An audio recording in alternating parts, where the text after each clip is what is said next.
وہ تھا صحابہ کرام اور تابعین کا کردار. ان کا کردار ایسا اجالا تھا ناظرین کرام، وہ تجارت کرنے جاتے تھے اور سینکڑوں لوگ مسلمان ہو جاتے تھے. وہ ایک معاملہ انجام دینے جاتے تھے اور سامنے والا اسلام لے آتا تھا اس معاملے کی خوبی دیکھ کے.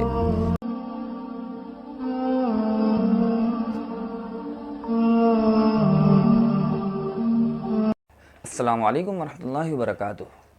سوشل میڈیا پہ الجزائر کے امام ولید محساس کی ویڈیو انتہائی زیادہ وائرل ہے. آپ حضرات کی نظر سے بھی گزری ہوگی،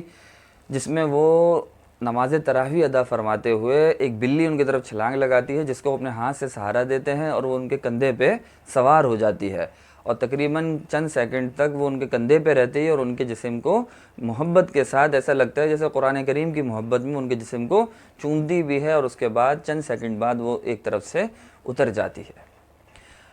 سب سے خوشگوار لمحہ اس ویڈیو کا ناظرین کرام اور سب سے دلچسپ لمحہ وہ ہے کہ جب وہ بلی چھلانگ لگاتی ہے اور امام صاحب ایک لمحے کو بھی قرآن کریم کی تلاوت کو نہیں روکتے، اور نہ ہی وہ ایک لمحے کو ان کو کوئی گھبراہٹ یا کوئی پریشانی لاحق ہوتی ہے. وہ ذرا سا بھی پینک نہیں ہوتے اس واقعے سے کہ ایک بلی نے، ایک جانور نے ان کی طرف چھلانگ لگائی ہے، بلکہ وہ الٹا اس کو سہارا دیتے ہیں اور سہارا دے کے اپنے کندھے پہ وہ خود ہی ان کے کندھے پہ پھر سوار ہو جاتی ہے. اس ویڈیو سے ناظرین کرام پوری دنیا میں اور ان کے سوشل میڈیا جو ہینڈل تھا اس سے یہ لائیو نشر کی جا رہی تھی، لائیو ٹیلی کاسٹ کی جا رہی تھی، اور بیان کیا جا رہا ہے کہ 24 گھنٹوں کے درمیان ہی یہ ویڈیو اتنی زیادہ وائرل ہو گئی کہ کروڑوں ہی نہیں، ارب سے زیادہ، 1 ارب سے زیادہ افراد نے اس کو صرف 24 گھنٹوں کے اندر دیکھ لیا.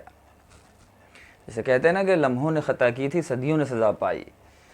یہ اس کا عکس ہو گیا کہ لمحوں کا ایک ان کا فعل تھا، ایک واقعہ تھا، لیکن اب ان کے صدیوں کے لیے، ان کی زندگی بھر کے لیے اور ان کی پوری دنیا میں ایک پہچان کے لیے یہ واقعہ انشاءاللہ کافی ثابت ہو گیا ہے. بیان کیا جا رہا ہے کہ وزارت مذہبی امور، وہاں کی جو شؤون اسلامیہ دینیہ کی وزارت ہے، اس نے ان کو ایک عالمی اعزاز سے بھی نوازا ہے، اور اس کے علاوہ بھی دیگر اعزازات ان کو دیے جا رہے ہیں. اور کیوں نہ ہو اعزاز کے مستحق، کیونکہ انہوں نے جو فعل کیا ہے اور اسلام کا جو چہرہ دنیا تک پہنچایا ہے. ہزاروں بیان ناظرین کرام، ہزاروں وعدے وعیدے کتابیں وہ کام نہیں کر سکتی جو اس بندے کے ایک چند سیکنڈ کے فعل نے انجام دے دیا ہے. CNN نے بھی اس کو اپنے جو بھی ان کا چینل ہے اور جو ان کی سوشل میڈیا کا پلیٹ فارم ہے اس پہ انہوں نے اس ویڈیو کو لگایا، تو اس پہ ہزاروں کے حساب سے کمنٹس آئے، جس میں یہودی، نصرانی، غیر مسلم ہر ایک جو ہے اس فعل کی، ان کی تعریف کرنے پہ مجبور ہے. اور یہودی عیسائی بھی یہ کہہ رہے ہیں کہ ہمیں سمجھ تو نہیں آ رہا کہ یہ شخص کیا بول رہا ہے، کیونکہ عربی میں وہ قرآن کریم تلاوت کر رہے ہیں، لیکن عبادت کے دوران ان کا یہ فعل ہمیں یہ سمجھ میں آ رہا ہے کہ اسلام کے بارے میں جو تاثر ہم تک پہنچایا گیا ہے وہ تاثر غلط ہے. اسلام تو ایک انتہائی امن کا اور جانوروں کے حقوق کا لحاظ کرنے والا مذہب ہے. تو وہ اس سے متاثر ہو کے ایک اکثریت اسلام قبول بھی کر رہی ہے، نہ بھی کر رہی ہو تو کم از کم اسلام کا مثبت چہرہ ان کے سامنے آ رہا ہے. اور ایک عالمی میڈیا کی جو ایک انتہائی بڑی سازش، یہود و نصارہ کی، اسرائیلیوں کی اور دیگر بہت سی اقوام کی سازش تھی کہ انہوں نے اسلام کو ایک درندہ صفت مذہب کے طور پہ لوگوں کو باور کرانے کی کوشش کرتے تھے کہ ایک مسلمان ایک ظالم ہوتا ہے. اس کے مقابلے میں اس چند سیکنڈ کی ویڈیو نے پوری دنیا میں ایک تہلکہ مچایا ہوا ہے. اس کے اندر ناظرین کرام جیسے ہم ہی سبب بنتے ہیں، ہمارے ہی میں سے افراد ہوتے ہیں کہ وہ غلط چیزیں وائرل کرنے کا سبب بن جاتے ہیں. کوئی ناچ گانا ہے تو کوئی اور الٹی سیدھی حرکتیں ہیں جو وائرل ہو جاتی ہیں اور اس میں ہم سبب بن جاتے ہیں. جبکہ اگر کوئی غیر اسلامی، غیر شرعی چیز ہے تو ہمیں چاہیے کہ اگرچہ وہ وائرل ہو رہی ہے ہم اس میں اپنا حصہ کسی بھی پلیٹ فارم کے حساب سے نہ ڈالیں، لیکن اگر ایک اچھی چیز، ایک مثبت چہرہ اور جو ایک اسلام کے لیے مفید چیز اگر وائرل ہو رہی ہے تو مجھے آپ کو بھی چاہیے کہ جس طریقے سے بھی ہم اپنا حصہ ڈال سکتے ہیں اس کو نشر کرنے میں، اس کو پھیلانے میں اپنا حصہ ڈالیں، اور امید رکھیں کہ انشاءاللہ اللہ تعالیٰ کے ہاں یہ ہمارے لیے ثواب کا باعث ہوگا. ناظرین کرام، آپ علیہ الصلوۃ والسلام کے دور میں اور اس کے بعد بالخصوص صحابہ کرام رضی اللہ عنہ کے دور میں اسلام کے پھیلنے کی ایک بڑی وجہ یہی تھی، وہ تھا صحابہ کرام اور تابعین کا کردار. ان کا کردار ایسا اجالا تھا ناظرین کرام، وہ تجارت کرنے جاتے تھے اور سینکڑوں لوگ مسلمان ہو جاتے تھے. وہ ایک معاملہ انجام دینے جاتے تھے اور سامنے والا اسلام لے آتا تھا اس معاملے کی خوبی دیکھ کے. آج مسلمانوں کا المیہ یہی ہے کہ ان کا کردار، ان کا اخلاق اتنا گر چکا ہے کہ سامنے والا غیر مسلم متاثر ہونے کے بجائے وہ اس سے دل برداشتہ ہو جاتا ہے کہ کیسا مسلمان ہے، کیسا پاکستانی ہے، کیسا ہندوستانی ہے. یعنی یہ مسلمان، اسلام سے وہ دل برداشتہ ہو جاتا ہے. کیوں؟ کیونکہ اس کا کردار، اس کا افعال اور اس کا معاملہ انجام دینے کا طریقہ کار اتنا غلط ہوتا ہے. اس کے مقابلے میں اگر ہم ایسا کردار، ایسا اخلاق یا ایسی کوئی بات اپنے ذریعے سے لوگوں تک پہنچائیں تو انشاءاللہ وہ دوسروں کے لیے مفید ثابت ہوگی اور ہمارے لیے بھی اس کا اجر اللہ تعالیٰ کے ہاں لکھ دیا جائے گا۔ آپ علیہ السلام کے ایک صحابی ہیں حضرت ابو ہریرہ رضی اللہ تعالیٰ عنہ، آپ نے ضرور ان کا نام سنا ہوگا۔ سب سے زیادہ احادیث کے راوی اور سب سے زیادہ آپ علیہ السلام کی روایات کو ہمارے تک، امت تک پہنچانے والے صحابی کا نام حضرت ابو ہریرہ رضی اللہ عنہ ہے۔ ہم سب کے سر تا حیات ان کے سامنے جھکے رہے ہیں تو بھی وہ ان کے احسان کا بدلہ ادا نہیں ہو سکتا۔ انہوں نے آپ علیہ السلام کے جتنے فرامین ہم تک پہنچائے ہیں، ان کا اصل نام نادر عبد الرحمن ہے۔ اسلام سے پہلے ان کا نام ابو صخر یا اسی طرح کا کچھ نام آتا ہے، لیکن آپ علیہ السلام نے بدل کے عبد الرحمن ان کا نام رکھا تھا۔ لیکن ناظرین وہ نام ہی ان کا بے نام ہو گیا ان کی کنیت کے سامنے جو ابو ہریرہ ہے، اور ابو ہریرہ کا مطلب ہے ایک بلی کے بچے کے باپ، بلی کے بچے کے باپ۔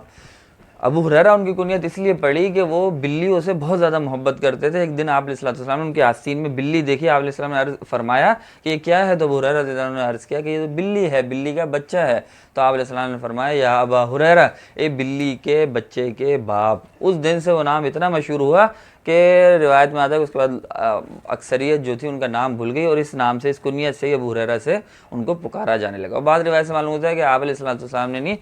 دیگر صحابہ نے ان کا نام یہ مشہور کر دیا تھا، لیکن بہرحال راجح روایت یہی ہے کہ آپ علیہ السلام نے خود ان کو ابو ہریرہ کے لقب سے پکارا تھا۔ اور مزے کی بات یہ ہے کہ انہی حضرت ابو ہریرہ رضی اللہ تعالیٰ عنہ سے صحیح مسلم میں ایک روایت ہے کہ آپ علیہ السلام نے فرمایا کہ پچھلے زمانے کی ایک عورت کو اس وجہ سے عذاب دیا جائے گا کہ اس نے بلی کو قید کر دیا، اس کو رسی سے باندھا اور اس کے بعد نہ اس کے کھانے پینے کا انتظام کیا اور نہ اس کو چھوڑا کہ وہ کوئی جانور یا کوئی بھی اپنی خوراک باہر سے آزادی کے طور پہ کھا سکے، اور وہ بلی ادھر ہی تڑپ تڑپ کے بھوک اور ظلم کی وجہ سے مر گئی۔ اس وجہ سے، اس بلی کی وجہ سے اس عورت کو جہنم کا عذاب دیا جائے گا۔ روایت کے الفاظ ہیں عذبت امرأۃ فی ہرۃ لم تطعمها ولم تسقها ولم تترکها تأکل من خشخاش الارض،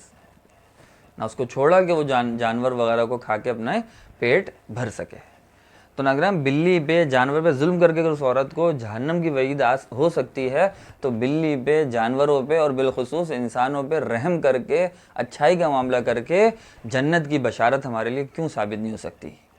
نہیں ناظرین، بعض افراد کے ذہن میں یہ خدشہ آ رہا ہے کہ بلی تو ایک ناپاک جانور ہے تو امام صاحب نے اس کو کیسے اپنے جسم کے اوپر سوار کر لیا نماز کے دوران۔ تو دیکھیں ایسا نہیں ہے کہ بلی ناپاک جانور ہو، بلکہ سری روایات سے معلوم ہوتا ہے کہ بلی پاک جانور ہے۔ حضرت عائشہ رضی اللہ تعالیٰ عنہ کی روایت ہے، آپ رضی اللہ تعالیٰ عنہ کے پاس ابو داؤد کی روایت ہے، ایک خاتون نے ہریسہ بھیجا، آپ رضی اللہ عنہ کا نماز کا وقت ہو رہا تھا، آپ نے نماز ادا فرمانے لگی تو تمہیں بلی آئی، اس نے پلیٹ کی ایک جانب سے ہریسہ کو کھا لیا، کھا کے چلی گئی۔ تو آپ رضی اللہ عنہ نے جب نماز ادا فرما لی تو اسی جگہ سے جہاں سے بلی نے ہریسہ کھایا تھا، روایت میں آتا ہے آپ رضی اللہ تعالیٰ عنہ نے، حضرت صدیقہ رضی اللہ تعالیٰ عنہ نے اسی جگہ سے ہریسہ کو کھایا اور فرمایا انہا لیست بنجس، یہ نجس نہیں ہے، بلی نجس جانور نہیں ہے۔ آپ علیہ السلام نے فرمایا یہ تو تمہارے اوپر، تمہارے گھروں میں چکر لگاتی ہے، آتی جاتی ہے، اس کو نجس قرار نہیں دے سکتے۔ پھر آپ رضی اللہ تعالیٰ عنہ نے اس کے بعد فرمایا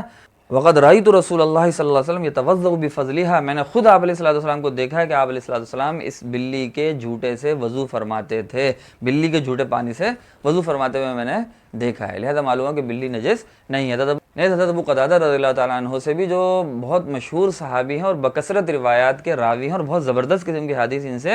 کتب حدیث میں ملتی ہیں جن کا مطالعہ کرنا چاہیے۔ بہرحال ان سے روایت ہے کہ وہ ان کی بہو حضرت قبشہ نے ان کے سامنے وضو کے لیے پانی پیش کیا،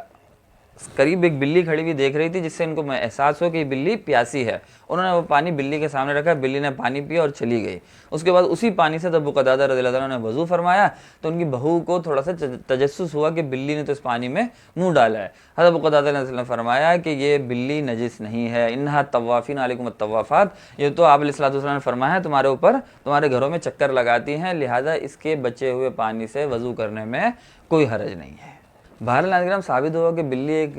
پاک جانور ہے،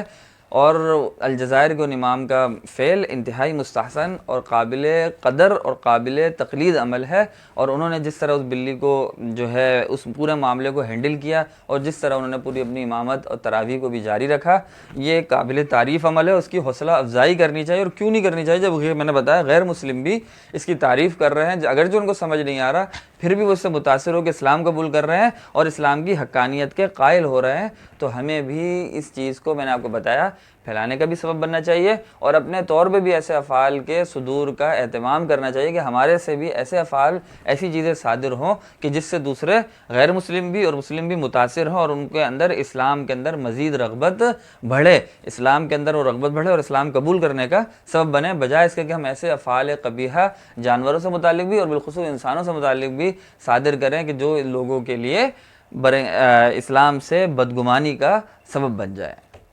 اپنا خیال رکھیے گا، اللہ تعالیٰ ہم سب کا حامی و ناصر ہو۔ السلام علیکم ورحمۃ اللہ وبرکاتہ۔